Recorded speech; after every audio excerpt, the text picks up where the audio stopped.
Main attraction, music. Hey man, I'm praying for this election. I'm seeing a deception. I learned as a kid to use my words as a weapon. The kids can barely read and the parents half-step and say they need a leader. So I'm the one that's gonna be repping, say I got the spirit of an old man in me. Instead of trying to look over, understand with me. And I'm still penguin walking, and when I get 40, my hips gonna be hurting, and my legs didn't develop right.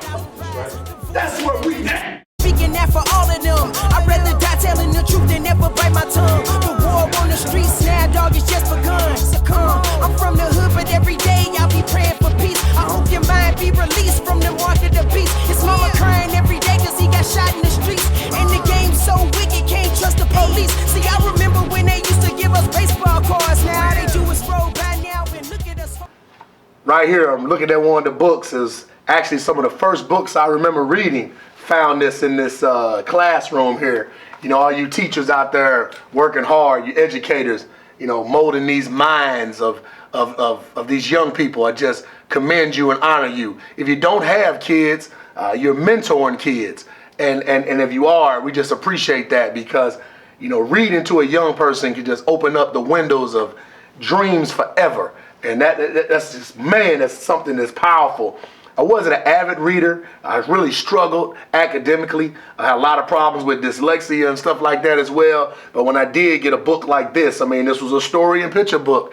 Yeah, I know you probably laughing, but it kept me engaged. And a lot of times just keeping young people engaged is a goal in itself. And when you can achieve that, and it did, and my parents were creative on creating things to keep me engaged. But this book here was called Where the Wild Things Are. Many of you right now are sitting there right now and you don't realize how much this book applies to you.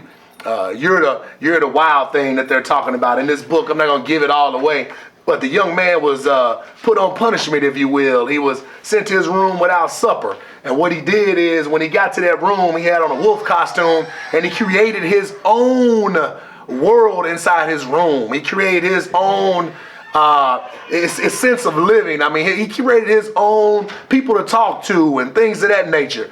I mean, he didn't need nothing fancy. He didn't need an iPad. He didn't need somebody to email him and tell him what's the best practice to do it. I mean, he didn't need a giant classroom. I mean, he just needed his room and a few things laying around, and he used his imagination, the thing that we were born with, the proper mindset. He got his mind right. He came up with a world that made him release anger and things that were frustrating him.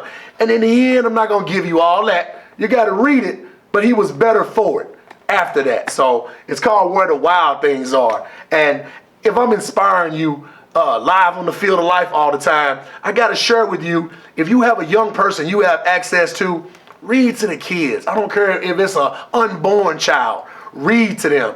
They always used to say when we were younger, reading is fundamental.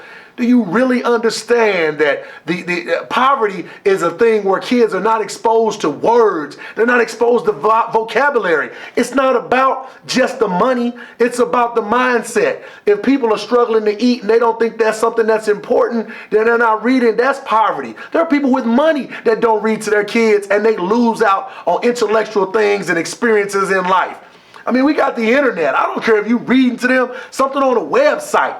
Read to young people. The average child, if it's in poverty, only gets a couple thousand words in the first couple years of their life. But the average kid that's not exposed to that and that their parents are reading to them can get anywhere to 500,000 to 1 million words by the time they reach 5 years old. This molds them. This creates their vocabulary. This makes them who they are and who they're gonna be one day. That's important in life. Early childhood. I'm putting a plug in for that. As an educator, I have no idea why you wouldn't want your child in parents as teachers and early childhood so you can get a chance for them to get exposure early. Do you know how much you set a child back when they don't read by the time they come in to an elementary school at kindergarten and 5 years old? They don't even know ABCs. They need to be coming in there reading already. Catch up with the times. Where the wild things are. CoachHite, inspiring you, yes you, and your kids' to reach onward and upward towards the light. Let's go! This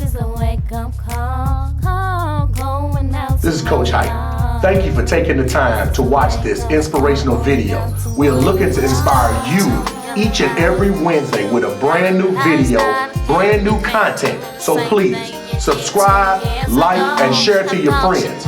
We are looking to push the light onward, upward. HITE, helping individuals triumph every day. Coach Hite, we out.